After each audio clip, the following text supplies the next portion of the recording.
Doctor Enayetullah Abbasi হাফিজাহুল্লাহ উনি কয়েকটা formula দিয়েছিলেন সরকারকে যে এইগুলো করেন, ওরা বাপ ডাকবে আমাদের। এতদিন তো দাদা ডাকতো, বাপ ডাকবে। ওদের বাপ হওয়া ঝামেলা, কারণ ওদের মা তো গরু। বাপ ডাকলে তো আরেক সমস্যা। ওদের মা যদি গরু হয় তাহলে বাপ হবে ওই জিনিস, যাতে আমাদেরকে বাপ ডেকে ফেলবে শেষ পর্যন্ত। পাকিস্তান থেকে শুধু চিনি এসেছে, এই পাগল হয়ে গেছে ওরা। তুরস্ক থেকে কিছু মাল আসতে আরম্ভ করেছে। চীন থেকে এখন এই বাণিজ্যিক সম্পর্ক বাড়ানোর জন্য বাংলাদেশ জামাত ইসলাম সহ বিএনপি সহ প্রায় 18 জন না 19 জন গেছে কয়েকদিন আগে, ফিরে এসেছে পরশুদিন। যে চুক্তিগুলো করে এসেছে শব্দ জানতে পারছে, ও শয়তানদের মাথা শেষ। মানে কেউ হইল কি, মধ্য এশিয়ার আশপাশে যতগুলো দেশ আছে সব দেশ যদি ভারত ছাড়া চলতে পারে, বাংলাদেশও চলতে পারবে ইনশাআল্লাহ। ওদের কোনো দরকার নেই। শুধু বাংলাদেশের এই 18 দল বাদ দিয়ে, না কয় দল যেন 14 দল, এই 14 দল বাদ দিয়ে আমরা যারা আছি সবাই মাজলুম। সবাই কি? আর মাজলুমের কোনো দল নেই। এ দেশের জন্য আমরা সব এক। এই কথা বলেন না কেন? ভারতের সব জাতি মিলে যদি দেশের জন্য এক হয়ে যেতে পারে, ওরা অন্যায় করছে তারপরেও এক, আর আমরা ন্যায়ের পথে এক থাকতে পারবো না। মানে ওয়াতাসিমু বিহাবলিল্লাহি জামিয়া, সবাই এক হও, এ নির্দেশ কার? এর ভেতরে যদি কেউ ফাটল ধরায়, বিভিন্ন ইস্যু তৈরি করে, বুঝবেন এটা জাতির বেঈমান, সে যেই হোক। এখনো পর্যন্ত অনেক ইসলামী নাম নিয়ে, অনেক আলেম ওলামা পীরের নাম নিয়ে জাতির ভেতরে এখন ফাটল ধরানোর চেষ্টায় আছে, যে না ওরা আকীদা ঠিক নেই, ও বিএনপির জিয়াকে মানে, ও জামাত ইসলামের মওদুদিকে মানে। এই সমস্ত কথা বলে অনেকে ফাটল ধরাবে, ওর দাঁত সামনাসামনি খুলে ফেলবে। এখন আমার দেশ থাকছে না, আর ও ফতোয়া দিচ্ছে কোন কার কি বিশ্বাস ঠিক নেই। ওগুলো আগে পরে, আগে আমার দরকার এই দেশটা শান্ত করার। কথা বলেন না কেন?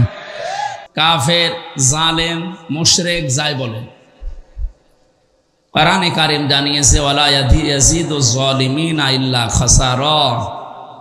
কোরআনে কারীম জালেমদের জন্য কোনো উপকার নিয়ে আসে না, তাদের ক্ষতি বৃদ্ধি করতেই থাকে। এই জন্যই জালেমরা কোরআনে কারীমের অনুষ্ঠানগুলোতে সবচাইতে বেশি ভয় পায়। সবচাইতে উত্তম ইবাদত নফলের ভেতরে আল্লাহর কাছে এই কোরআনের আলোচনা, কোরআনের তেলাওয়াত। সুতরাং এরকম একটা অনুষ্ঠানে যিনি আমাদেরকে নিয়ে আসলেন, দয়া করে বলেন আলহামদুলিল্লাহ। আল্লাহ পাক বলেন তাহা মা আনজালনা আলাইকাল কুরআনা লিতাশকা।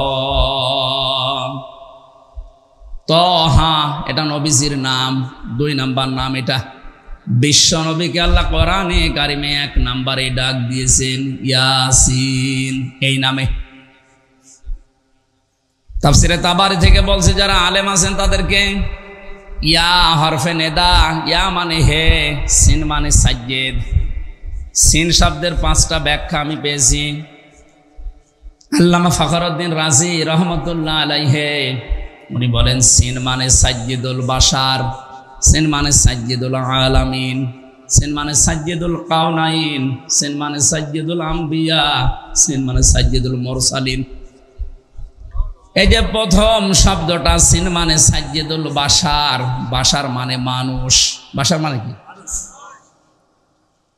এই পৃথিবীতে কেউ যদি বলে আমি মানুষ, মানুষ পদবাচ্য, আমি বিবেচিত, আমি একজন মানুষ, আল্লাহ পাক বলেন তোর জন্য আমার নবী হবে নেতা।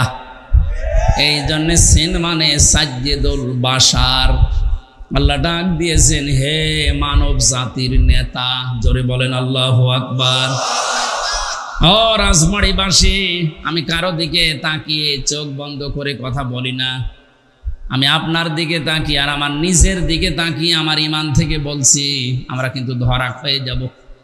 মানুষ দাবি করার পরেও কোনো মানুষ যদি এই পৃথিবীতে বিশ্ব নবীকে নেতা না মানে, অন্য কাউকে নেতা মানে, ওর জীবন ব্যর্থ। আল্লাহর ঘোষণা দেওয়া নেতা দুনিয়ায় একজন।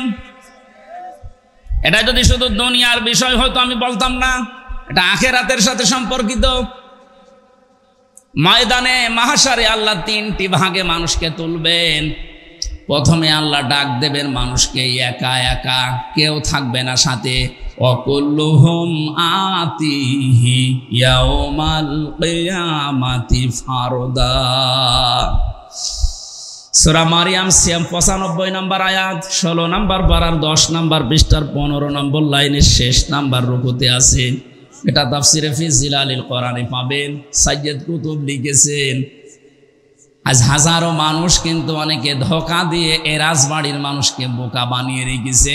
কোনো চিন্তা নেই, কিয়ামতে বাবা আছে, নিয়ে যাবে। এটা যে দাহা মিথ্যা কথা, এ আয়াত তার প্রমাণ। আল্লাহ বলেন কিয়ামতে কোনো বাবা, কোনো মরা বাবা, জিন্দা বাবা না। কিয়ামতে তোরে আমি ডাক দেব বিচার করার জন্য, স্রেফ একা একা। এই জন্য কারো উপরে ভরসা করা যাবে না। যদি কেউ করে থাকেন আপনি ধরা খাবেন, আর এমন এক সময় ধরা খাবেন, ওই সময় শোধরানোর কোনো পথও পাবেন না। এই জন্য আগে থেকে তো সতর্ক করছি। কোরআনে কারীম জানাচ্ছে কিয়ামতে সর্বপ্রথম আল্লাহ আপনাকে ডাকবে তার সামনে 10 জন করে। কথা বলেন, একা একা, ফারদা। কিয়ামতের দ্বিতীয় বিচারের পয়েন্টে আল্লাহ এবার আর একা ডাকবে না। ইয়াউমা নাদউ কুল্লা উনাসিন বিইমামিহিম ইলা আখির আয়াত। সূরা বানী ইসরাঈল 15 নম্বর পারার 8 নম্বর পৃষ্ঠার 3 নম্বর লাইনের 72 নম্বর আয়াতের প্রথম অংশে আছে। এটা তাফসিরে ইবনে কাসিরে আছে। আল্লাহ পাক বলেন কিয়ামতের দিন এবার আমি আল্লাহ মানুষকে ডাক দেব তার নেতার সাথে। একটা কথা যদি আপনি কোরআন হাদিসের বাইরে প্রমাণ করতে পারেন যে ভুল হচ্ছে, আমি এখন মোনাজাত করে দেব। কিন্তু যদি মনে করেন না আলেমরা বসে আছে, ওনারা তো বলতে পারার কথা, সব যদি ঠিক মনে হয় এই মুহূর্তে আপনাকে জীবনের সিদ্ধান্ত পাল্টাতে হবে। তো এই যে এত টাকা খরচ করে আসা যাওয়া সব বেকার হবে। কিয়ামতের দিন আল্লাহ কিন্তু এবার দ্বিতীয় ডাকবে আপনাকে, আর একা একা না, এবার আপনার নেতার সাথে। আপনার নেতা যদি এই জন্য ভালো না হয় আপনি ধরা খেয়ে যাবেন। এই আয়াত দিয়ে প্রমাণ পালাম না, পাইনি। এরপরেও যদি কেউ ধরা খেয়ে যায় এটা তার কপালের দোষ। এ কথা বলেন না কেন? এই জন্য এমন কোন মানুষের পেছনে থাকা যাবে না, তাকে মানা যাবে না, যাকে মানতে গেলে আমার আল্লাহ নিজেই রেগে যায়। আপনার বিবেককে প্রশ্ন করে বলেন তো এই আয়াতের সাথে মিলিয়ে, কিয়ামতে যেহেতু আল্লাহ আপনাকে নেতার সাথে এবার ডাকবে, আপনি যে নেতার নেতৃত্ব মেনে চলতেন, দুনিয়ায় স্লোগান দিতেন যার আদর্শের, বলেন তো ওই লোকটাকে যদি সামনে নিয়ে আসা হয় তার পেছনে তো থাকবেন আপনি। কি মনে হয় আপনার? যে লোকটা নিজেকে বাঁচাতে দাড়ি কেটে নম হয়ে যেতে পারে, সেদিন কিয়ামতে ও বলবে আল্লাহ আমি নেতাই ছিলাম না। ওকে বলবে না? ও যদি নিজে বাঁচার জন্য নবীর সুন্নতে ও যদি খুর দিতে পারে, নবীর সুন্নতে যদি ছুরি লাগাতে পারে, নিজে ওই দিন ভয়াবহ বিপদ দেখে বাঁচার জন্য নিজের পরিচয় দেবে না যে আমি কিছুই ছিলাম না, আমি ছিলাম নম।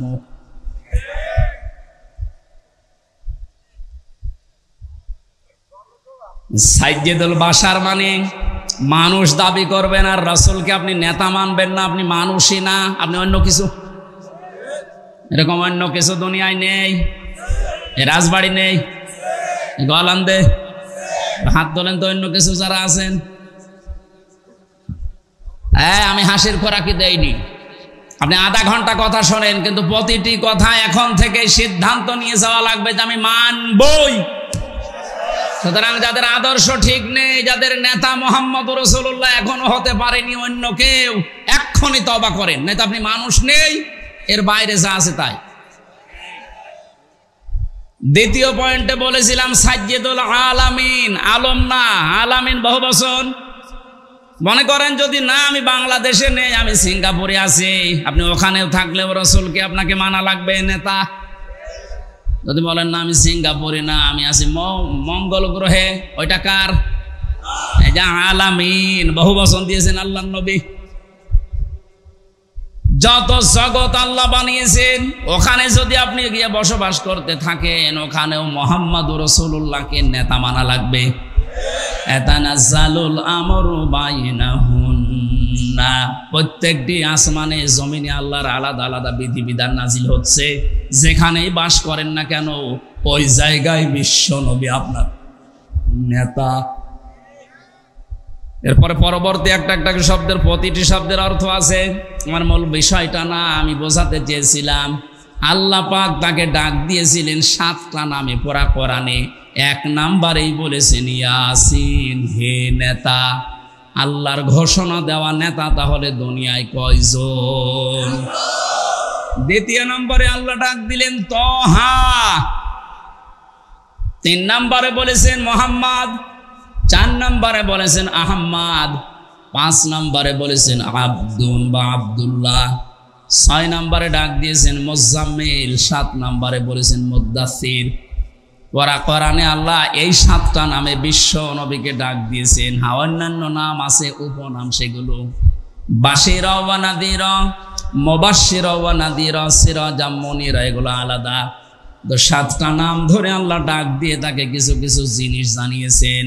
মা আনজালনা আলাইকাল কুরআনা লিতাশকা, হে নবী, হে মুহাম্মদ সাল্লাল্লাহু আলাইহি ওয়াসাল্লাম, এ কোরআন আমি আপনাকে এই জন্য দেইনি যে আপনি মার খাবেন, আপনি না খেয়ে থাকবেন, আপনি ভেসে যাবেন বানের পানিতে। এই জন্য আমি কোরআন দেইনি। কোরআন যদি থাকে আপনি বানের পানিতে ভাসবেন না, আপনি না খেয়ে থাকবেন না। ত্রাণের জন্য উপরের দিকে 2 হাত বাড়িয়ে থাকা লাগবে না, এইটা নিয়ে আসেন। কারণ এটা নাজিল করার পরে আমি আল্লাহ ঘোষণা দিয়েছিলাম ফামান তাবিআ হুদায়া ফালা খাউফুন আলাইহিম ওয়ালা হুম ইয়াহজানুন। এই যেটা পাঠালাম এটা যদি অনুসরণ করতে পারো কোনো ভয় থাকবে না, কোনো চিন্তা থাকবে না। 5 10টা বিষয়ের ভেতরে লুকিয়ে আছে। মানুষ যেগুলোর ভয় পায় দুনিয়ায়, যেগুলো নিয়ে চিন্তা করে, এগুলোর গ্যারান্টি আল্লাহ কোরআনের ভেতরে দিচ্ছেন। ওনার গ্যারান্টি হালকা মিথ্যা? কথা বলেন। আমরা ওভাবে এখনো মানতে পারি না, এই জন্য আমরা এখন ত্রাণের জন্য হাঁ করে আছি। 53টা মুসলমান, 57টা মুসলমান রাষ্ট্র এই দুনিয়ায়। এখনো পর্যন্ত সারা পৃথিবীর দিকে তাকান, না খেয়ে আছে, মার খায়, আতঙ্কে আছে, অপমানিত হয়, লাঞ্ছিত হয়। সব চাইতে বেশি যে জাতির নাম আসবে তার নাম মুসলমান। কোরআনে কারিমে আল্লাহ উল্টিয়ে দিলেন যেটা, তার মানে এখানে কোনো কিছু লুকিয়ে আছে। যেটা লুকিয়ে আছে তার নাম, এটার অনুসরণ। লিতাশকার জন্য আমি আল্লাহ কোরআন দেয়নি, অথচ সেইটার ভেতরে এখন আমরা আছি। তার মানে যেভাবে যথাযথভাবে অনুসরণ করা দরকার, অনুকরণ করা দরকার, সেইভাবে আমরা করতে পারছি না। কথা বলে না কেন? 228টা রাষ্ট্র দুনিয়ায় এখন, 57টা মুসলিম রাষ্ট্র। পৃথিবী চালাতে যত সম্পদ লাগে আল্লাহ পাক বেছে বেছে মনে হচ্ছে সব এই মুসলমান রাষ্ট্রের ভেতরে দিয়েছে। এরা যদি সত্যি কঠোর হয় তামাম দুনিয়া অচল হয়ে যাবে। কথা বলে। এই জন্য কোনো ভয় নেই, কোনো টেনশন, চিন্তা নেই। আমরাই দুনিয়ায় গালেব হতে পারবো, বিজয়ী হতে পারবো। আমাদের ইমানটা খাঁটি করতে হবে।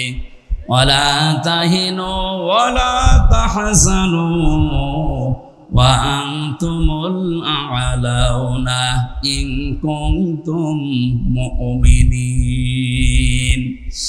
কোনো ভয় নেই, কোনো চিন্তা নেই, তোমরাই বিজয়ী হবে যদি মুমিন হতে পারো।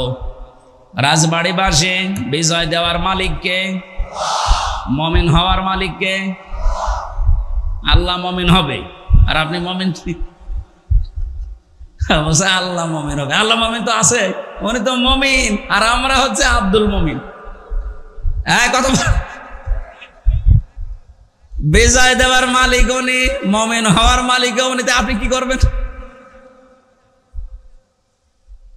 উনি তো মুমিন নিজেই, ওনার নাম মুমিন না? ইয়া মুমিনু বলে আমরা ডাকি।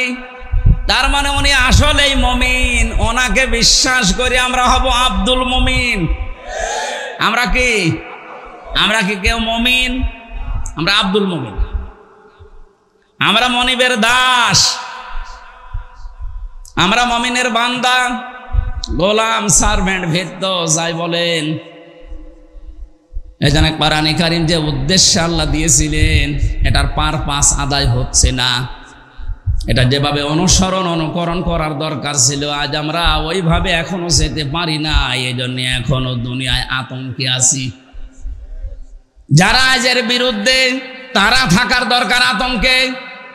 আপনি আল্লাহর সাথে শিরিক করে তার আইন না মেনে যদি কোনো ভয় না পান, আমি আল্লাহর বিধান মানতে গিয়ে তার সাথে শিরিক না করে কোন কারণে ভয় পাবো বলেন?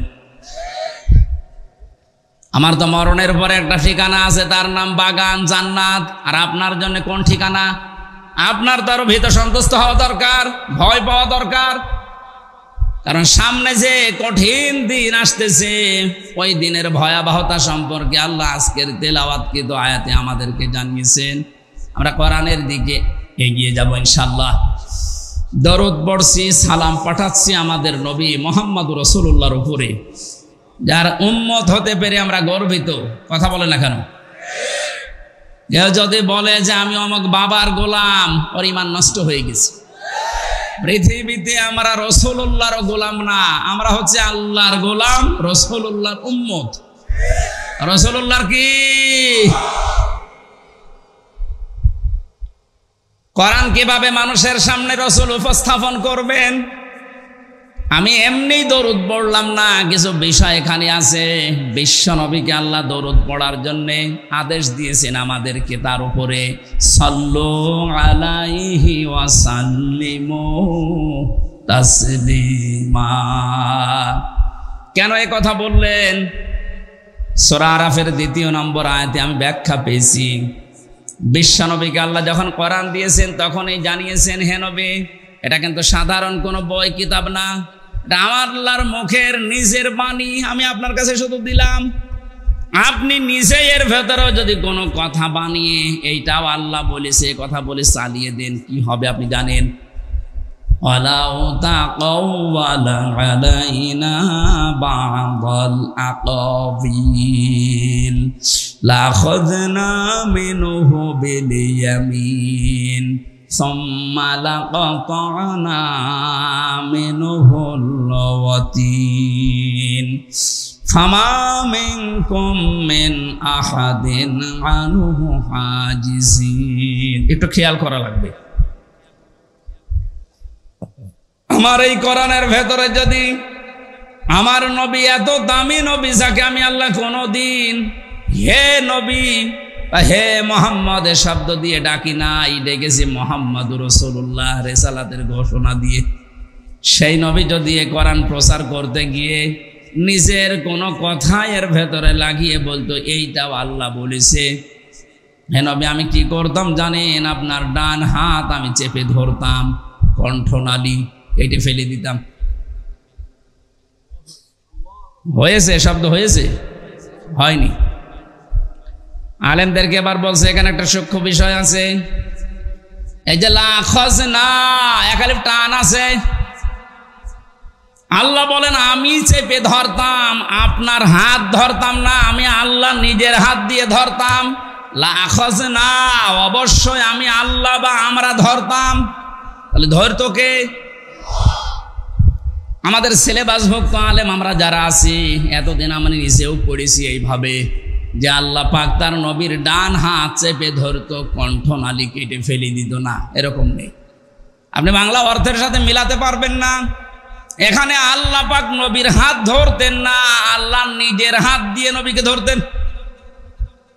এক বুঝতেছেন?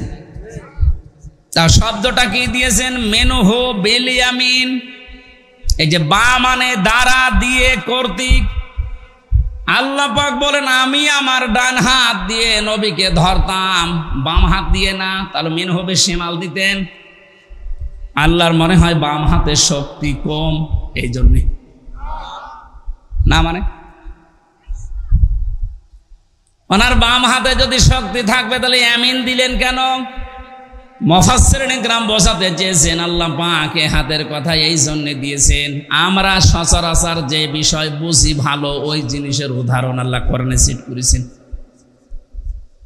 পুরা কোরআন শরীফের ভেতরে যখন উদাহরণ সেট করার ক্ষেত্রে যেটার সাথে সম্পর্ক রিলেটেড বেশি আল্লাহ ওই বিষয়টা আগে তুলে ধরেছেন।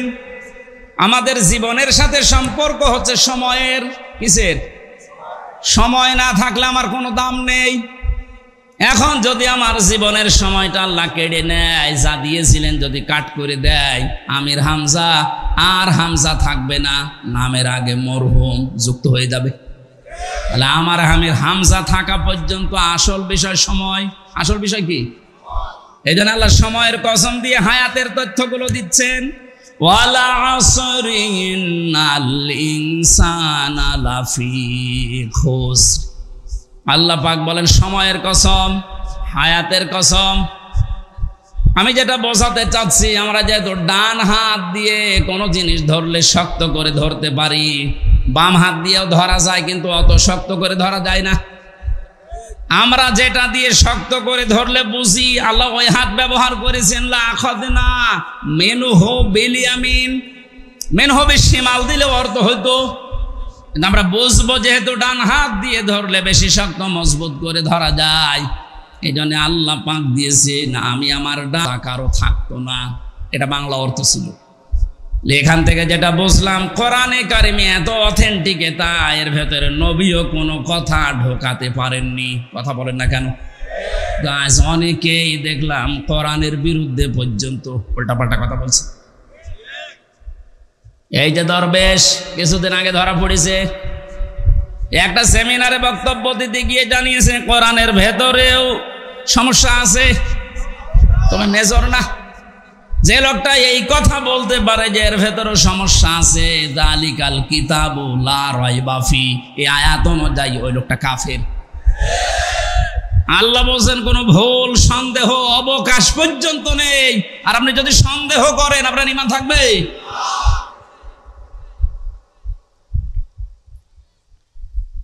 এত গ্যারান্টি যুক্ত কথা আল্লাহ এর ভেতরে দিয়েছেন যে বানিয়ে কথা নবী পর্যন্ত কোনো কথা ঢোকাতে পারেন নাই, পারবেন না কিয়ামত পর্যন্ত কেউ।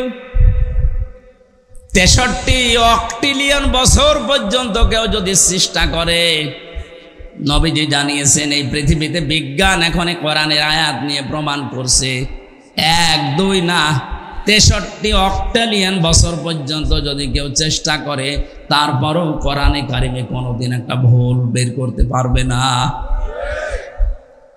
টনি বেলাওয়ারের শালিকা ছিল, ছোট শালিকা লরেন বোথ। এ মহিলা আমেরিকা থেকে এসেছিল। ইরানের তেহরান বিমানবন্দরে নামার পরে এক মুসলমানকে বলছে, এ ব্রাদার, আমি কিন্তু মুসলমান হব না, আমি একজন খ্রিস্টান। আমি বিশ্ববিদ্যালয় থেকে অনার্স মাস্টার্স করেছি, ডক্টরেট করে এসেছি।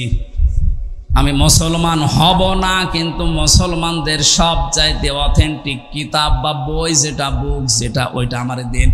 আমি ইসলাম জানতে চাই। আপনাকে কেউ যদি প্রশ্ন করে, কোনো হিন্দু, কোনো খ্রিস্টান, কোনো বৌদ্ধ, যে আমি মুসলমান হব না কিন্তু আপনাদের ধর্ম জানতে চাই, কোন বই পড়লে অথেন্টিক ধর্ম জানা যাবে, আপনি আমারে দেন। কি দেবেন বলেন তো? বলেন বলেন। এখন যদি বলেন না আপনি হিন্দু মানুষ, আপনাকে দেব না, কোরআন শরীফ আপনার বাবার নাকি? গতকালকে এক হিন্দু কৃষ্ণচন্দ্র শাহজাহান বক্তব্য দিয়েছে, হে বিশ্বের মুসলমানেরা, ওর বাড়ি মনে হয় সুনামগঞ্জের ওইদিকে, বাংলাদেশে আমরা আপনাদের তুলনায় মাত্র 6% থেকে 7%, আপনারা 96% আর আমরা মাত্র 5-6 ভাগ। এই পরিমাণ থাকার পরও আপনাদের ধর্মীয় গ্রন্থ যেটা কোরআনে কারিম, এটা মনে করবেন না যেটা শুধুমাত্র মুসলমানদের বাপ দাদার সম্পদ, না, কোরআনে কারিমে আমাদেরও হক আছে। হাদা বায়ানুল লিন্নাস হুদাল লিন্নাস। আল্লাহ পাক বলেন মানুষ পথবাচ্চে যারা বিবেচিত তাদের জন্য আমি আল্লাহ কোরআন দিয়েছি পথ দেখাতে, কিন্তু সবাইকে এটা পথ দেখায় না। হুদাল লিল মুত্তাকিন, যারা মুত্তাকি তাদেরকে কোরআন পথ দেখাবে। এখান থেকে আমি যেটা বোঝাতে চাই, একজন হিন্দু স্বীকার করছে এটা শুধুমাত্র মুসলমানদের কিতাব না, এটা তামাম দুনিয়ার মানুষের জন্য কিতাব। জোরে বলেন আল্লাহু আকবার। এ মহিলাকে যখন শুধু কোরআন শরীফ দেয়নি, তাফসির দিয়েছে 6টা, 86 তার হাদিস দিয়েছে ব্যাখ্যা জানার জন্য। কারণ কোরআনের ব্যাখ্যা হাদিস, কোরআনের ব্যাখ্যা কি? ওই একদিন 2 দিন না, লরেন বুথ 3 বছর একাধারে স্টাডি করেছে। তাও হামজার মতো আনা কম জানা কম না, পড়ার মতো করেছে। আরবি পড়লেই বুঝতে পারে, আরবি পড়লেই বুঝতে পারে, এইরকম পড়া পড়েছে।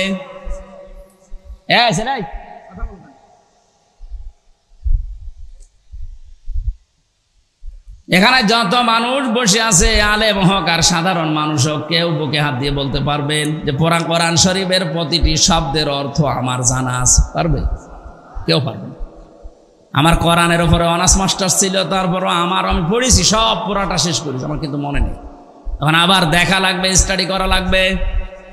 আর এই মহিলা লরেন বোধ, এই টনি বেলোয়ারের শালিকা, এই মহিলা এমন পড়া পড়েছে, প্রতিটি শব্দের 8টা 10টা প্রায় 33টা পর্যন্ত অর্থ আয়ত্ত করেছে। এখন কোরআন পড়লেই বুঝতে পারে। 53 জায়গায় লাল রাগ দিয়েছে যে এখানে এখানে কোরআনে ভুল পেয়েছি। মুসলমানেরা এতদিন প্রচার করেছে, কোনো ভুল নেই এর ভেতরে, অথচ আমি 53 জায়গায় লাল দাগ দিলাম। মুসলমান যখন মেয়েটা হয়ে যায়, তখন সাংবাদিকরা প্রশ্ন করেছিল, আপনি একজন জাতিতে খ্রিস্টান, আপনি তো খ্রিস্টান ধর্মের মানুষ দুনিয়ায় সবচাইতে বেশি, তারপরে মুসলমান, আপনার আসল ধর্ম বাদ দিয়ে মুসলমান হয়ে গেলেন কেন?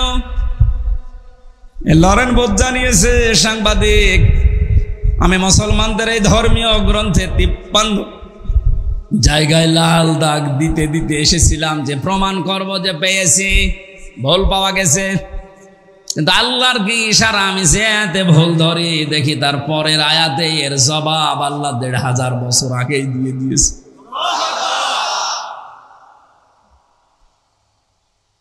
কত মানুষ আজ কোরআনে কারিমের ভুল ধরছে। আমার রিমান্ডে নিয়ে যে অফিসারগুলো, কয়েকটা অফিসার আমার সামনেই কোরআনে কারিমের আয়াতের পর্যন্ত ভুল বের করেছে, আল্লাহর এটা ঠিক হয়নি। ওরা মেয়েদের বিষয়গুলো, যে জমি জায়গা ভাগ করার, এটা বেশি নিয়ে আসে সামনে। ইউসিকুমুল্লাহু ফি আওলাদিকুম লিয-যাকারি মিসলু হাযিল উনসায়াইন। কোরআনে কারিমে আল্লাহ নির্দেশ দিচ্ছেন, ওসিয়ত করছেন, পৃথিবীর মানুষেরা তোমাদের সম্পদ, 1 ছেলে যা পাবে 2 মেয়ে তাই পাবে। এ আইন কার? গতকালকে যেখানে মাহফিল ছিল, পরশুদিন নাটোরে, ওখানে আমাকে ম্যাজিস্ট্রেট গাড়িতে করে মাহফিলে নিয়ে গেল। যিনি ছিলেন একজন ম্যাজিস্ট্রেট, ভূমি সংক্রান্ত যে বিষয়গুলো এসিল্যান্ড বলা হয়, মানে আমাকে গাড়ির ভেতরেই বলছিলেন, হুজুর এই ওয়াজটা একটু করেন, এদেশে বহু মানুষ আছে নামাজ পড়ে রোজা রাখে হজ করে এসেছে, কিন্তু জমি জায়গা ভাগ করার সময় ছেলেকে সব দিয়ে দিচ্ছে আর মেয়েকে ফাঁকি দিয়ে বলছে তোর জন্য দোয়া করে দেব। মনে বলছে আমি অনেকগুলো ঠেকিয়েছি যে না, এটা কোরআনের বিরুদ্ধে পুরা, আপনি এ কাজ করতে পারেন না। আপনি কিসের নামাজ পড়েন, কিসের রোজা রাখেন, হজ করে এসেছেন, এত বড় দাড়ি আপনার, আপনি এই কাজ করতে পারেন না। আপনাদের সামনে যেহেতু এত মানুষ থাকে, আপনি একটু ভালো করে বোঝাবেন, এ কাজ যেন মুসলমান জেনে শুনি না করে। কারণ কোরআনে কারিমের এই বিষয়টা নফল না, মুস্তাহাব না, এটা ফরজ। এটা কি? বৃষ্টি হচ্ছে?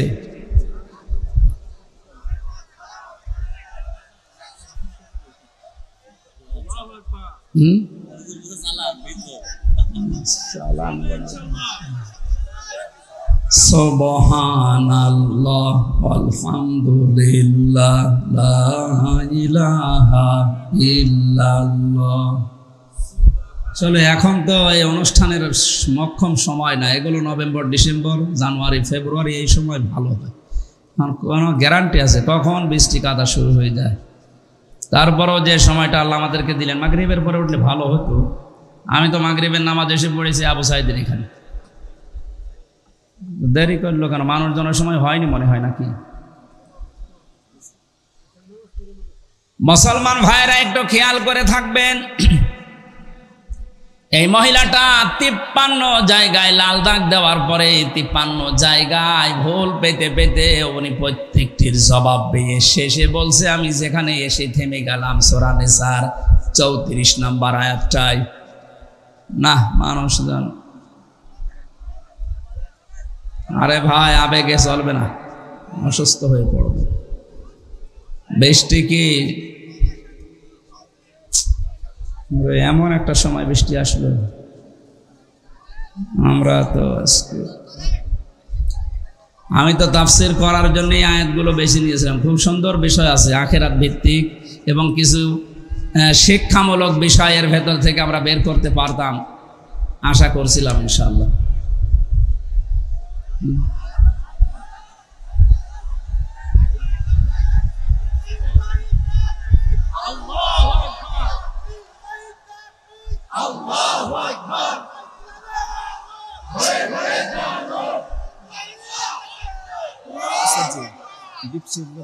হালকা ঘোড়া পানি স্প্রে করলে যেরকম হয় ওইটা ঘোড়া পানি ওঠা উঠি করছে তোমার থামানোর কথা বলা হয়েছে।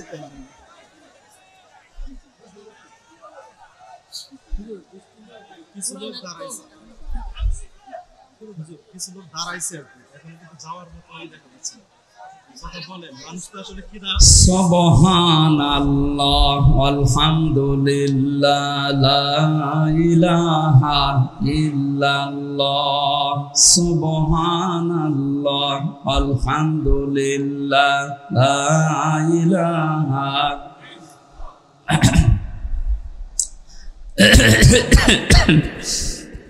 আগামী কিছুদিনের ভেতরে এই রেলগেট পার হয়ে যে কমরপুর, ওটা ফরিদপুরের ভেতরে ধুলদির পরে কমরপুরে ডাক্তার শাহিন জদ্দারের মাধ্যমে একটা মাহফিল ওখানে নেওয়া আছে।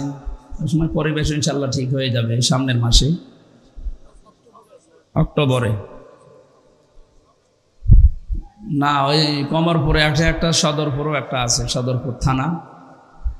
কথা আসলে বলবো, আপনারা যেন একটু ওঠা উঠি করেন না ভাই, একটু স্থির ভাবে শোনেন।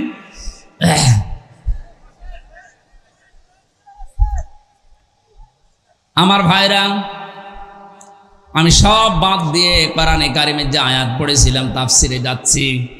সূরা হাক্কাত 19, 20, 21, 22, 23 নম্বর আয়াত আমরা তেলাওয়াত করছিলাম।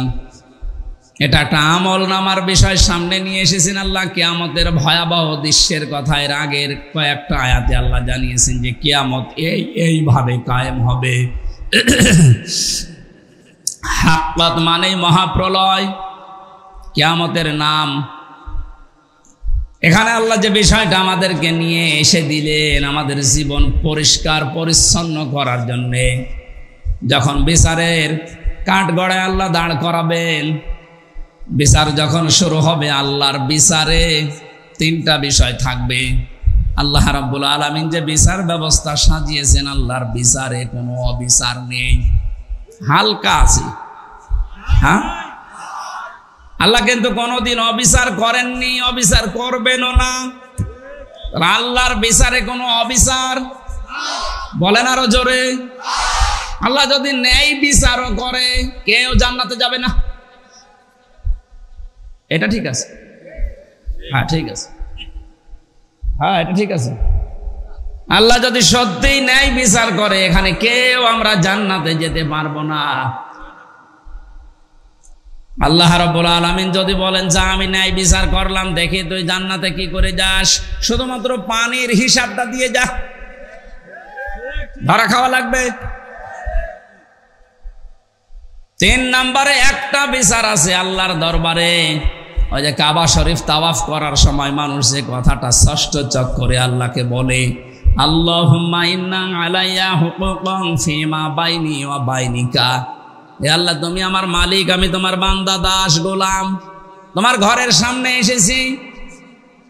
মালিক হিসাবে তুমি আমার মতো দাসকে সব দিয়েছো, আমি নেই থেকে আজ হামজা হয়েছি। কথা বলে না কেন? আমি তো উল্লেখ করার মতো কিছু ছিলাম না, সেখান থেকে তুমি আমাকে আজ হামজা বানিয়েছো। কিন্তু তুমি আমার মালিক হিসাবে আমার মতো গোলামের কাছে এই ভিত্ত চাকর দাস যাই বলেন আমার কাছে তো তুমি কিছু পাবে। তা আমি তো কিছু এই 33 বছরে দিতে পারলাম না। একটা জিনিস আমার আজই ময়দানে আছে যে তুমি আমার মাফ করে দাও। আল্লাহ রাব্বুল আলামিন এই কথা শোনার পরে বান্দার আমল নামাটা যদি পছন্দ হয় দেখার পরে দেখবে যদি কোনো ফরজ জিনিস কম না থাকে আল্লাহ তারে মাফ করবে। এখান থেকে একটা শিক্ষা বের হয়, কোরআন শরীফের ভেতরে আল্লাহ 500 ফরজ দিয়েছেন। কত? এ 500 ফরজের যদি একটা আপনার না থাকে, যদি কম হয় এবং অবজ্ঞা এটা আল্লাহ দেখে, তাহলে আপনার খবর আছে। ফরজ জিনিস আল্লাহ ছাড়বেন না, ফরজটা আল্লাহ ঠিক মতো দেখবেন। এই জন্য এটা রেকর্ড হচ্ছে, যত মানুষ আজ ভিডিও করছে এরা যেন এটা ছড়ায়। মানুষের জীবনে ফরজ যদি কম হয় তার খবর আছে। এই যে আমাদের উপরে 5 ওয়াক্ত নামাজ যে ফরজ, এই যে 5 ওয়াক্ত নামাজের ভেতরে আবার ফরজ আছে 13টা। কয়টা? নামাজের বাইরে ভেতরে মিলে ফরজ কয়টা? এ 13টা ফরজের একটা ফরজ যদি আপনার আদায় হয়নি, 12টা আদায় হয়েছে, সওয়াব হবে 11টা। 12টা 5টা কি হবে? কিচ্ছু হবে না, জিরো, শূন্য, কোনো দাম নেই।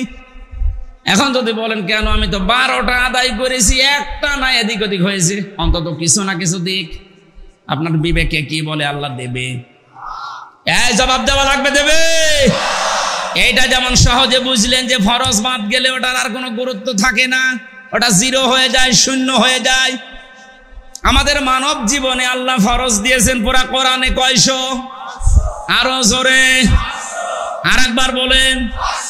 499টা আপনি মেনেছেন, বিশ্বাস করেছেন, একটা মানেন না, বিশ্বাসও করেন না, অবজ্ঞা করেন, আরো রাগ করেন, আপনার সওয়াব হবে 499টা। 5টা কিচ্ছু হবে না। এই জন্যই তো আমাদের সাবধান হওয়া লাগবে যে মানুষের হক আদায় করা এটা কি নফল না ফরজ? এই 15 বছর হক আদায় হচ্ছে, আমার যে হক ছিল একটা টিপ দেওয়া সেটাও দিতে পারি নাই।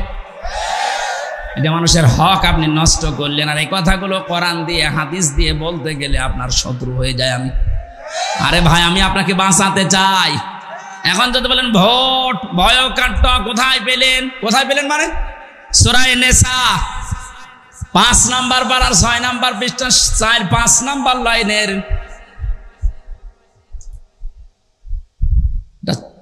57-58 নাম্বার আয়াতে আছে। আল্লাহ পাক বলেন ইন্নাল্লাহা ইয়া'মুরুকুম আন তুআদ্দুল আমানাতি ইলা আহলিহা। আমানাতি বহু বচন দিয়েছেন। যদি বিশ্বাস করতে মনে কেমন লাগে তাহলে তাফসীর ইবনে কাসির আর মারিফুল কোরআন বাংলাটা নিয়ে আসেন, আপনাকে আমি দেখাচ্ছি। ওখানে ভয়কাট্ট লেখা আছে আমানতের ব্যাখ্যায়। ওনার চাইতে আল্লামা শফি মুফতি শফি আপনার চাইতে কোরআন কম বোঝে তাই ভোট লিখেছে নাকি? কথা বলেন। আর যে উল্টিয়ে দেন কোথায় পেলেন ভোট, কোথায় পেলেন রায়? তাহলে আয়াতকে আল্লাহ খেলা করার জন্য দিল। নামাজের প্রথম শিক্ষায় যখন আপনি নিতে পারেন যে 13টা ফরজের 12টা আদায় হলে একটা আদায় না হলে সব শেষ, জিরো হবে। এই যে ভোট রায় সমর্থন এটাও তো একটা ফরজ, কোরআনে কারিমের নির্ধারিত ফরজের ভেতরে একটা। এটা আজ আপনি আদায় না করতে দিয়ে হাজার হাজার লক্ষ লক্ষ মানুষকে আপনি বঞ্চিত করলেন, আপনি কি জবাব দেবেন? আমার তো ভয় হচ্ছে। ও ভাই আমির হামজা শুধু আপনার এই দলের লোক না, কোরআন শরীফ যেমন প্রত্যেকের জন্য, আমির হামজা সবার জন্য। আমার নির্ধারিত কোন দল এই দলের এজেন্ট না, কখনো না। আমি কোরআন প্রচার করতে আসলে আমি সবার, এই জন্য বড় মায়া মহব্বত নিয়ে কথা বলছি। রাজবাড়িতে আসার সময় যদি আমি দেখি যে একটা বাচ্চা পানিতে পড়ে ডুবে মারা যাচ্ছে, তাকিয়ে দেখলাম যে এমন মানুষের বাচ্চা যে লোকটা আমার নামে মামলা দিয়েছিল, ওর জন্য আমি 3 বছর জেল খাটলাম, বলবো ঠিক আছে মরে যায়, যাক, দরকার দোয়া করে দেব, হবে? আমার যদি ন্যূনতম বিবেক থাকে, আমার পোশাক আশাক ভিজে যায় যাক, আমার গায়ে ময়লা লাগে লাগুক, আগে ওই বাচ্চাটাকে বাঁচানো, এটা আমার ইমানের দাবি হবে। শত্রুর ছেলের সাথে যদি আপনি আচরণ করতে পারেন, আপনি তো আমার শত্রু না, আপনাকে আমি জাহান্নাম থেকে বাঁচাতে, জান্নাতের পথ দেখাতে এসেছি। সুতরাং এইরকম মন নিয়ে কথা শোনেন যে আপনি আসলে ভুল পথে আছেন, ভুল করে ফেলেছেন, আপনাকে বাঁচতে হবে।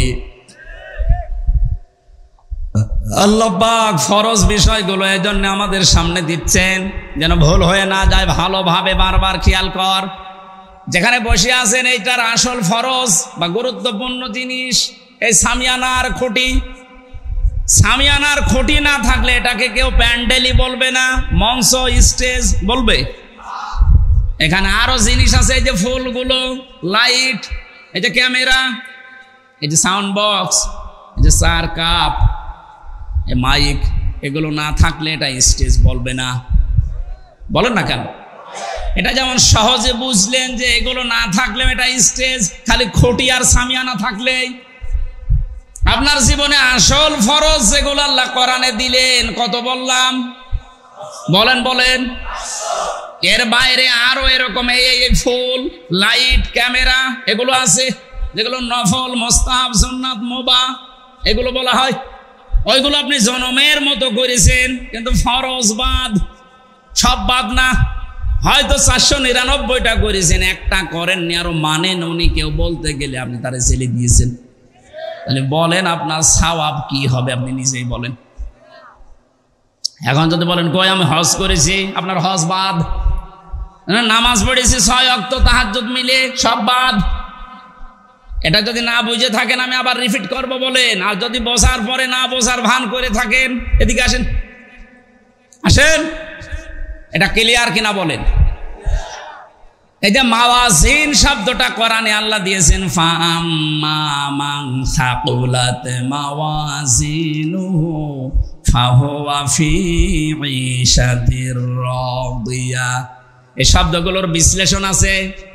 ওজন দেওয়ার জন্য আমরা যেটা জানি যে ওজন, অনেকেই মনে করে মিজান, মিজান মানে ওজন দেওয়া না, মিজান মানে মানদণ্ড। মিজান মানে কি? আমি মালয়েশিয়া কিছুদিন আগে গিয়েছিলাম, মিজানুর রহমান আজহারি, ওনারেও জিজ্ঞাসা করেছিলাম যে মিজান মানে অনেকে আমাদের দেশে মনে করে দাড়ি পাল্লা, আপনি কি বলছেন? না, মিজান মানে দাড়ি পাল্লা না, মিজান মানে মানদণ্ড। পৃথিবীর প্রতিটি জিনিস পরিমাপ করার জন্য, মাপ দেওয়ার জন্য একটা আলাদা আলাদা যন্ত্র আছে না নেই? এখন যদি বলে স্টেজটা একটু মাপ দিয়ে দেন তো, এটা দাড়ি পাল্লায় তুলে দেবেন? কি দিয়ে মাপবেন? ফিতা দিয়ে। কি দিয়ে?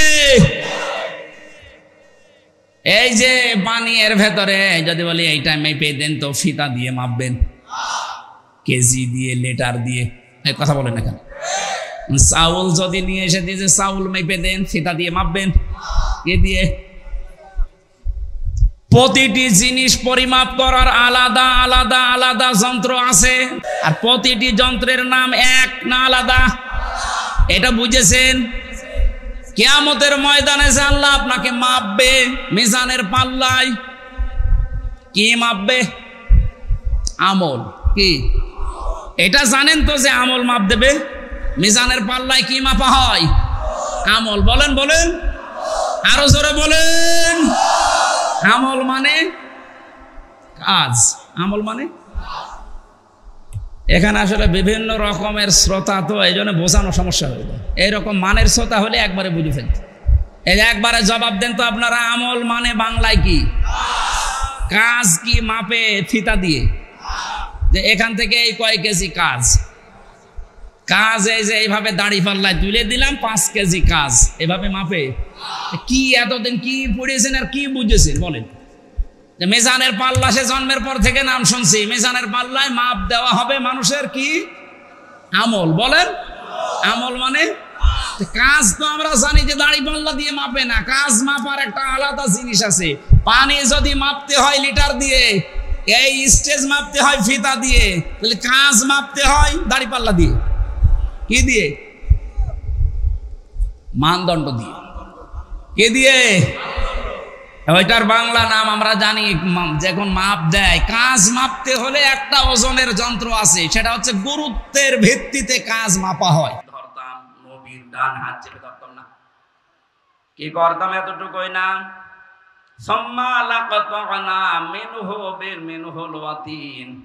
আমি আল্লাহ দেখতাম যে জিনিস এটা না বুঝলে আবার প্রশ্ন করে। কাজ মাপতে হলে কি দিয়ে মাপে? গুরুত্ব দিয়ে। কি দিয়ে? না, আমার মনে হয় এখনো বোঝেন। কাজ মাপে কি দিয়ে? এ পর্যন্ত যদি ক্লিয়ার না হন আমি আয়াতে যাব না। সকালবেলা আপনি এবার গেবত করেন, হ্যাঁ কি বললো কিছু বুঝলাম না, আমার দরকার নেই এরকম ওয়াজ করা। আপনি বুঝেছেন কিনা বলেন যে কাজ মাপতে হয় লিটার দিয়ে, ফিতা দিয়ে, সিসি দিয়ে, দাড়ি পাল্লায়, কি দিয়ে? গুরুত্ব দিয়ে। গুরুত্ব কি বলেন বলেন? এখন গুরুত্বের ভিত্তিতে কি? আমি সাইদকে বললাম যে কুষ্টিয়ায় যাও, যে আমার বাবার কাছে এই 5,000 টাকা দিয়ে আস। ও প্রতিমধ্যে যে দেখে মার্বেল খেলা হচ্ছে, ওই টাকা দিয়ে মার্বেল খেলে টাকা সব শেষ, ওখানে যায়নি, টাকাও দেয়নি। যদি পরবর্তীতে আব্বারে জিজ্ঞাসা করলাম এরকম একটা ছেলে পাঠিয়েছিলাম, বলে কে, তাহলে ওর প্রতি তো আমার ভালোবাসা মহব্বত আরো বেড়ে যাবে। ও আমার কথার কাজের কোনো গুরুত্ব দিয়েছে? কথা বলেন না কেন? এর ভেতরে আল্লাহর 500 গুরুত্বপূর্ণ মেসেজ আছে। আপনি জীবনে গুরুত্ব দিয়ে মানলেন না, এগুলো গুরুত্বহীন যেগুলো আছে, আমি ওগুলো গুরুত্বহীন বলছি এই কারণে যে ওগুলো না থাকলেও আপনি মাপ পাবেন। আপনার জীবনে যদি নফল একটাও নেই, ফরজ আর ওয়াজিব যদি ঠিক থাকে, আপনাকে আল্লাহ মাফ করে দেবে। কথা বলেন না কেন? সারা জীবন নফল আপনি 1000 খানিক করেছেন, কিন্তু ফরজ বাদ দিয়েছেন, ওয়াজিব আপনি তরক করেছেন। আপনার আমল নামা যখন তুলবে, মাপ দেবে আল্লাহ গুরুত্বের ভিত্তিতে, ওটা হবে 0, 0, একটাও কিছু থাকবে না। এই জন্য আমাদের জীবনে ফরজ যেগুলো গুরুত্বপূর্ণ, একটাও যেন ছেড়ে না যায়। কার জন্য ছেড়ে দিচ্ছেন? যাকে খুশি করার জন্য, যাকে আনন্দে রাখার জন্য ফরজ ছেড়ে দেন।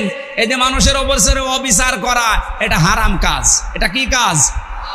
এই হারাম কাজ যাকে খুশি করার জন্য, যাকে শান্তিতে রাখার জন্য আপনি করলেন, তাদের কিন্তু সময় মতো জায়গা মতো পাবেন না। এই বিচারপতি মানিকের শুনলাম 900 বিঘার উপরে জমি। এটা বিচারপতি কয় টাকা বেতন পায়?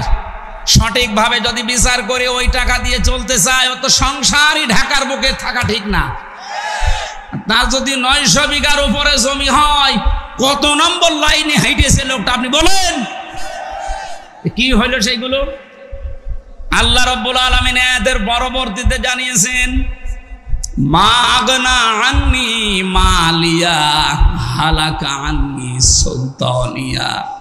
তার মাল সম্পদ, তার যে চেয়ার ছিল একটা বিচারপতির, যত কিছু ছিল দুনিয়ায়, একটাও কোনো কাজে আসলো না, উপকার করতে পারে নাই।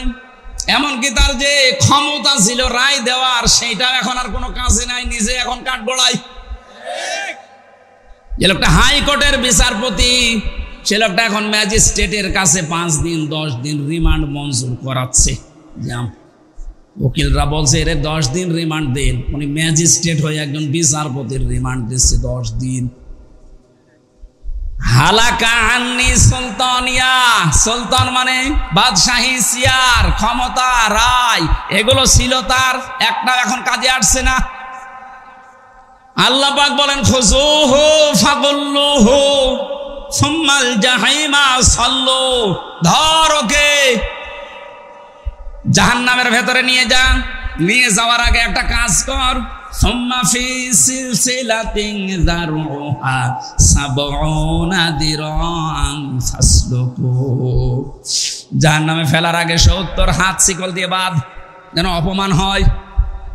এ লোকটার জীবন থেকে এখনো যদি কেউ শিক্ষা নিতে ব্যর্থ হয়, আমার মনে হয় তারও কপাল নষ্ট হয়ে গেছে। ওরে যে আল্লাহ যা যা করেছে কোরআনে 1500 বছর আগে, আমার মনে হয় আল্লাহ ওরে দেখেই নাজিল করেছে। দেখেন তো, সে শিকল দিয়ে বাঁধলে যে অপমান হয় মানুষ, ও কলার পাতায় শুয়ে সেটা পেয়েছ। আবার কোর্টে হাজির করতে কি কত মানুষের নাকানি সোবানি গিল ঘুষি খেতে আসার, গাইল তো ফ্রি।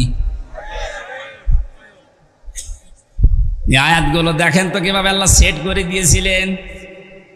আল্লাহ পাক বলেন কেন এই কথা আমি ওদেরকে এই অপমানজনক কথাগুলো ওদেরকে কেন শোনাচ্ছি নবী জানেন? ইন্নাহু কানা লা ইউমিনু বিল্লাহিল আযীম ওয়া লা ইয়াহুদ্দু আলা তুআমিল মিসকিন। এই মানুষগুলো আমি আল্লাহতে বিশ্বাস করতো না। যতগুলো নাস্তিক তার ভেতরে এই লোকটা এক নম্বরে, এখনো কয়েকটা আছে মুরগি চোরা আছে। কথা বলে না কেন? ডক্টর জাফর ইকবাল, ওরে ডক্টর বললো গোনা হবে। আল্লাহর নবীর নাম দিয়ে সুলাইমান নবীর মতো এত বড় পুত পবিত্র নবীর নামেও বই লিখেছে ভূতের বাচ্চা সুলাইমান। এগুলোর জনগণ পায় না, তাই এখন যদি পায় এই মানিক্কার মতো, ওরা উপর দিয়ে নিচ দিয়ে মানুষ ডিমই দেবে। শয়তান বলে কোথায় আছে তা আল্লাহ ভালো জানে, বের হচ্ছে না। আজকে একটা বর্ডার পার হতে গিয়ে বিএসএফ এর গুলিতে শহীদ হয়ে গেছে। শহীদ কারণ আল্লাহতে যারা বিশ্বাস করে না এরা শহীদ হতে পারে। শহীদ এই শব্দটা অনেক দামি শব্দ। এই 5 তারিখে যারা স্বাধীনতা অর্জন করে দিল আমাদেরকে জীবন দিয়ে, এদেরকে অনেকে শহীদ বলতে চাচ্ছে না। যারা বলেন না যে এরা শহীদ হয়েছে, কোন সেন্সে আপনি বলেন না বলেন তো? এই যে আজকে পানিতে ডুবে 18 জন মারা গেল, এদেরকে যদি আপনি শহীদ বলতে পারেন, দেওয়াল চাপা পড়ে মরলে শহীদ হয়েছে কথা আমরা হাদিসে পেয়েছি। কথা বলে না কেন? তাহলে জালেমের জুলুমের সামনে যারা জীবন দিয়ে দিল, নিজের বুকের তাজা রক্ত দিয়ে চলে গেল, আপনি তাদের শহীদই বলতে রাজি না। এরকম একটা মুক্ত পরিবেশ তৈরি করার জন্য যে মানুষগুলো জীবন দিল, গ্যারান্টি দিয়ে বলছে ওরা 100% শহীদ। শহীদদের ব্যাপারে কোনো কথা বলবেন না। ওয়ালা তাকুলু লিমান ইউকতালু ফি সাবিলিল্লাহি আমওয়াত বাল আহইয়াউ ওয়ালাকিন লা তাশউরুন। আল্লাহ পাক বলেন, হে নবী, যারা আমি আল্লাহর জন্য জীবন দিয়েছে এই মানুষগুলোকে মরে গেছে কথা বলবেন না। আপনার মুখের উপরে নোটিশ জারি করলাম, শুধু আপনি না, ওয়ালা তাকুলু বহু বছর কেউ বলবি না এই কথা যে শহীদরা মরে গেছে, ওরা জীবিত। ওরা কি? আরো জোরে বলেন। কিন্তু তোমরা টের পাও না। তাই মানুষ যেহেতু কথা মুখ দিয়ে বলে, এই জন্য আল্লাহ মুখের উপর আগে নোটিশ দিলেন। এরপরে আর একটা জায়গা আছে মানুষের অন্তর, এটা নিয়ে ধারণা করতে পারে যে না, ও মনে হয় শহীদ হয়নি। এ কথা মনে ধারণা মানবেন না। ওয়ালা তাহসাবান্নাল্লাযীনা কুতিলু ফি সাবিলিল্লাহি আমওয়াতা বাল আহইয়াউন ইনদা রাব্বিহিম ইরযাকুন। আল্লাহ পাক বলেন, ধারণাও করবি না মনে মনে যে ওরা মারা গেছে, ওরা জীবিত এবং আমি আল্লাহর কাছে ওরা খাবার পায়, রিজিক পাচ্ছে। সুবহানাল্লাহ বলেন।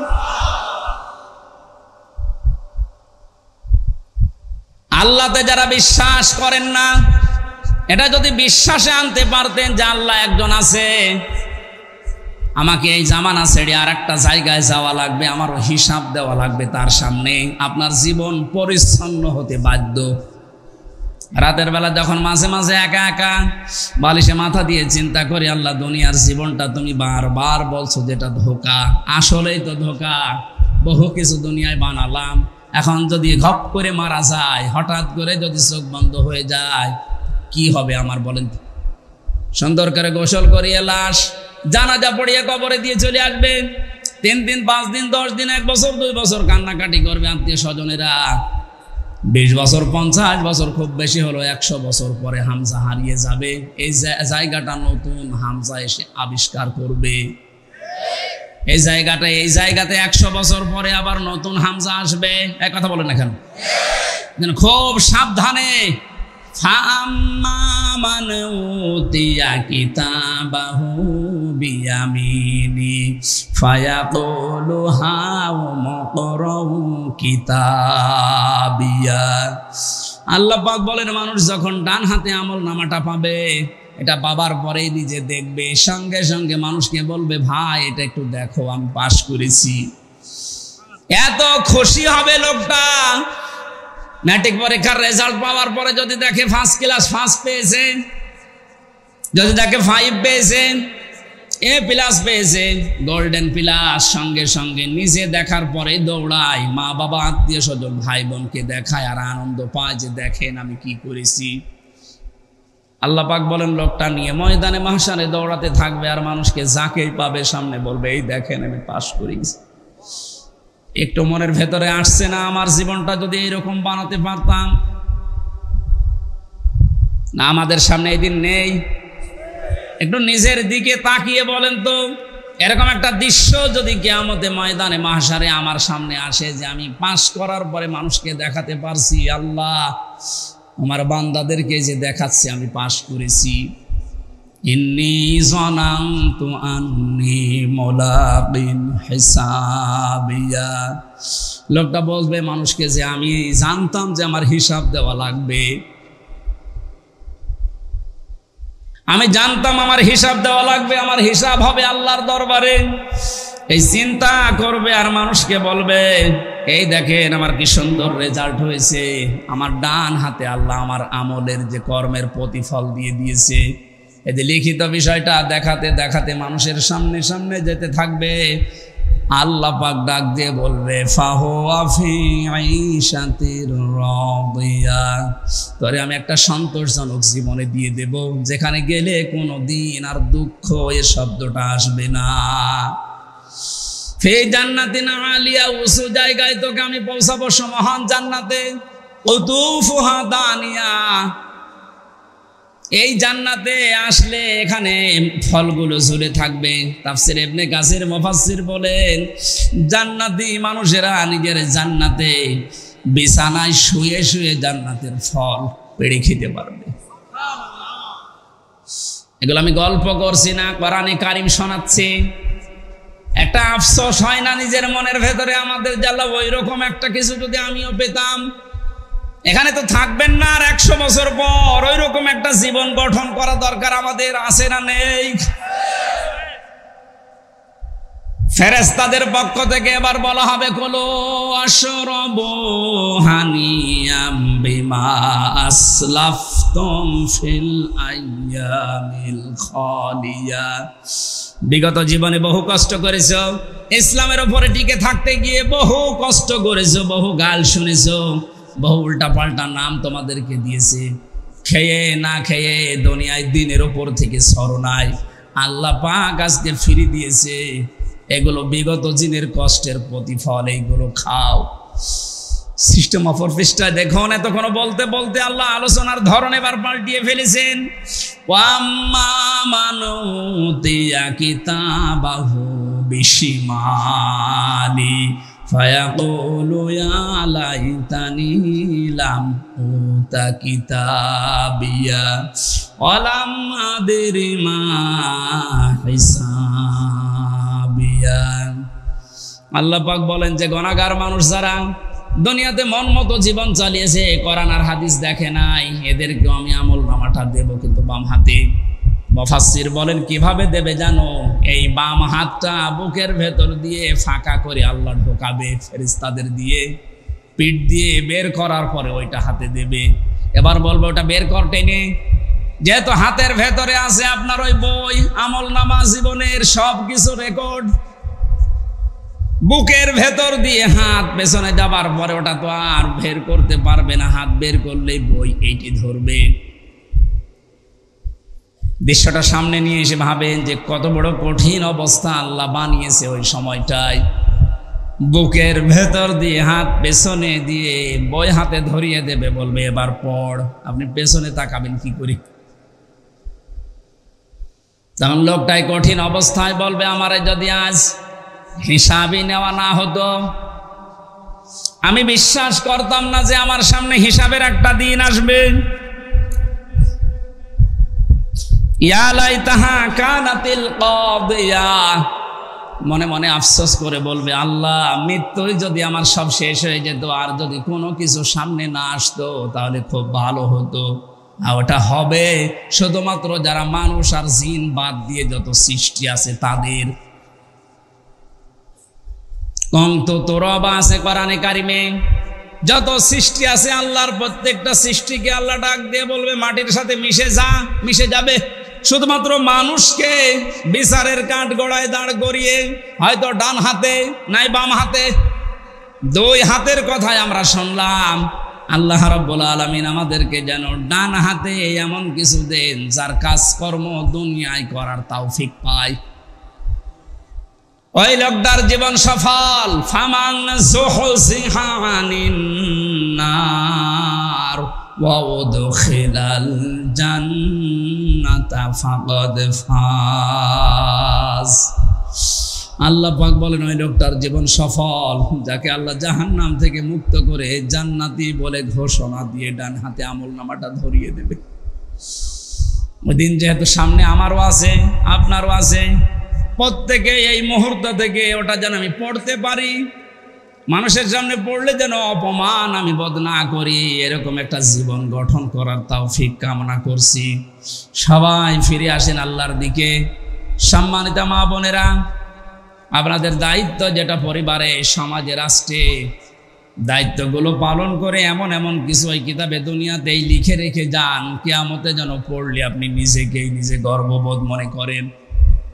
আল্লাহ আমি সহ যারাই এসেছি আমাদের জীবন তুমি এইরকম তৈরি করে দাও, বলেন আমিন। জেলখানাতে সবচাইতে বেশি মামলার আসামি দেখেছিলাম পারিবারিক জীবনের সমস্যায়। 100 জনের প্রায় 70 জন তো হবেই। হয়তো বউ মেরে ফেলেছে, না আদা মারা করে ফেলেছে, না যৌতুক চেয়েছে। এই যে পারিবারিক জীবনে যে ঝামেলাগুলো, গন্ডগোলগুলো মানুষের, এখন যিনি জল্লাদের দায়িত্বে আছে ঢাকায়, বিশেষ করে কাশিমপুরে যে ফাঁসি দেয়, আগে তো শাহজাহান জল্লাদ ছিল, এখন ইলিয়াস চট্টগ্রামে বাড়ি। লোকটা 17 বছর ছিল সৌদি আরবে। বিয়ে করার পরে মায়ের সাথে আর বউর সাথে কোনো মিল নেই। মাকে আর বোনকে কিছু দিলেই বউ গরম দেয়, কান্নাকাটি করে চোখের পানি ফেলে দিয়ে বউটা বলছিল, এখন সে বউটাই এই কথা কাটাকাটি করতে গিয়ে মেরে ফেলিস। এখন তার ফাঁসি, এখন যাবজ্জীবন। 30 বছর জেল খাটা লাগবে। কাজকর্ম করে যদি সদও দেয় তাও 22 বছর। লোকটা আফসোস করে বলছিল, হুজুর আপনি ওয়াজ করেন, বাইরে যদি যেতে পারেন একটু সতর্ক করেন, অন্তত স্ত্রীর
লা ইলাহা ইল্লা আনতা সুবহানাকা ইন্নী কুনতু মিনাজ জালিমিন। রব্বুল আলামিন রাজবাড়ী জেলার যুবক মানুষগুলো কোরআনে কারিমের আয়োজনে যারা আঞ্জাম দিল, এই যুবকদেরকে যে মা পেটে নিয়েছে, মায়ের পেট তুমি ধন্য করে দাও। যে মুহূর্তে আমরা তোমার কোরআন শুনছিলাম, তোমার দরবারে আমরা এই রাতের বেলা হাত তুলেছি, এই মুহূর্তে বাংলাদেশের লক্ষ লক্ষ মানুষেরা পানির নিচে হাবুডুবু খাচ্ছে। আল্লাহ তোমার সাহায্য চাই আমরা, তুমি এই মানুষগুলোর জন্য হামে ও নাসির হয়ে যাও। কাফের মুশরিকরা যেভাবে আমাদেরকে কষ্ট দেওয়ার জন্যে মানুষদেরকে ঘমন্ত অবস্থায় পানি ছেড়ে দিয়ে মেরে ফেললো 18 জন মানুষ, তাদেরকে শাহাদতের মর্যাদা দাও। এখনো যারা স্ত্রী সন্তান শিশু বাচ্চাদেরকে গবাদি পশু নিয়ে ঝামেলার শেষ নেই, আল্লাহ তুমি নিজের থেকে তাদেরকে বাঁচাও। রব্বুল আলামিন অনেকেই কঠিন মুহূর্তেও সিন্ডিকেট করছে, পানির দাম বাড়িয়ে দিয়েছে নোয়াখালী ফেনী এলাকায়, ঢাকাতে, সারা বাংলাদেশের বিভিন্ন মুসলমান সহ অন্য ধর্মের মানুষেরাও তাদের জন্য কিছু খাবার দান নিতে যায়, অথচ দেখে ডবল ডবল দাম বাড়িয়ে দিয়েছে। আল্লাহ জালেমদেরকে তুমি এই সিন্ডিকেট ভেঙ্গে দিয়ে হেদায়েত দাও, যদি না থাকে এই জালেমদেরকে তুমি বিপদ দিয়ে ধ্বংস করে দাও। মানুষের এত বড় বিপদেও যাদের মন নরম হয় না, আল্লাহ এই মানুষগুলোর কপালে আর মনে হয় হেদায়েত নেই। আমল নামার বিষয়ে তুমি যে সতর্কতা দিয়েছো, এমন আমল করার তৌফিক দাও, কাজ করার যেটা তোমার সামনে কিয়ামতে কোটি মানুষের সামনে আমরা পড়তে পারি। আল্লাহ এমন কোন কাজে আঞ্জাম দিও না আল্লাহ আমাদেরকে দিয়ে যেটা পড়লে লজ্জা পাবো। আমাদের জীবনে এমন এমন বহু কাজ ঘটে যাচ্ছে শয়তানের ধোঁকায়, নফসের ধোঁকায়, যেটা মানুষের সামনে পড়া যাবে না।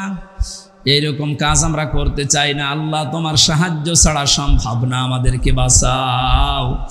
চোখের গোনা থেকে আমাদের বাঁচাও, হাতের অপরাধ থেকে বাঁচাও, বিশেষ করে অন্তরের জিনা থেকে আমাদেরকে বাঁচাও। মা বোন যারা এসেছে খাদিজার মতো, আয়েশার মতো বানিয়ে দাও।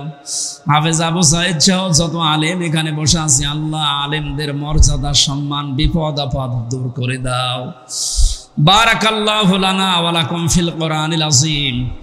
কত মানুষ এলাকায় কবরে শুয়ে আছে, কবরগুলো তুমি কোরআনের ইজ্জতে জান্নাত বানিয়ে দাও।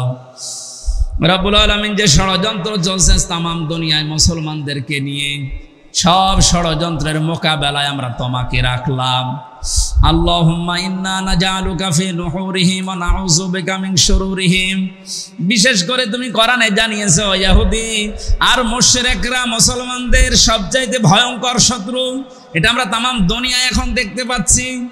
আল্লাহ এই ভয়ঙ্কর শত্রুদেরকে তোমার হাতে দিলাম, আল্লাহ তুমি হামি ও নাসির হয়ে যাও।